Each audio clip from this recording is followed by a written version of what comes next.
Sydney టెస్టుకు ముందు టీమిండియాలో ఊహించని ట్విస్టులు చోటు చేసుకుంటున్నాయి. బోర్డర్ గవాస్కర్ ట్రోఫీ చేజారకుండా ఉండాలంటే ఈ మ్యాచ్లో భారత్ గెలిచి తీరాలి.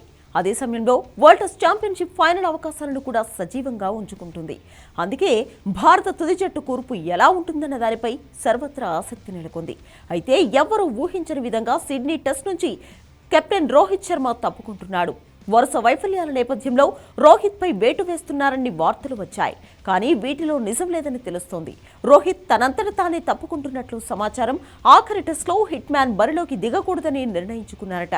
ప్రీ మ్యాచ్ ప్రెస్ కాన్ఫరెన్స్ లో హెడ్ కోచ్ గౌతమ్ గంభీర్ ఈ ప్రశ్నకు సమాధానం దాటివేయడం ఆ వార్తలకు మరింత బలాన్ని చేకూరుస్తోంది. గత కొంతకాలంగా రోహిత్ పేలవ ఫామ్ తో సతమతమవుతున్నాడు. గత 3 సిరీసుల్లో 15 ఇన్నింగ్స్ల్లో 10.93 సగటుతో 164 పరుగులే చేశాడు. ఈ మూడింటిలో 2 సిరీస్లు సొంతగడ్డపై జరిగినవే.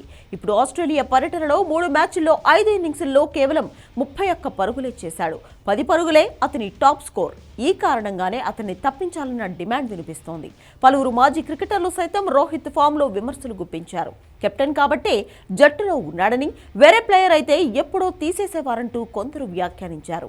నిజమే, రోహిత్ కెప్టెన్ గనుక అతన్ని తప్పించే సాహసం ఎవ్వరూ చేయరు. ఈ క్రమంలో హిట్ మ్యాన్ తనకు తానుగా జట్టు నుంచి వైదొలగాలని నిర్ణయించుకున్నారని సమాచారం. ఒకవేళ రోహిత్ తప్పుకుంటే జస్ప్రీత్ బుమ్రా జట్టును నడిపించనున్నాడు.